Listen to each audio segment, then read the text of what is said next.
प्यारे बच्चों, आज हम इस वीडियो में अक्षर चक्र की मदद से नए शब्द बनाना सीखेंगे।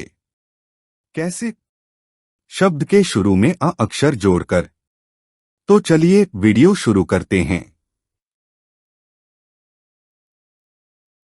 हमारे अक्षर चक्र में कई अक्षर हैं।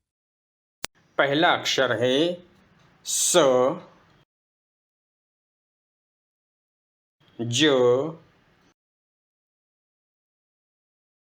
म, ग, न, प, ठ और र।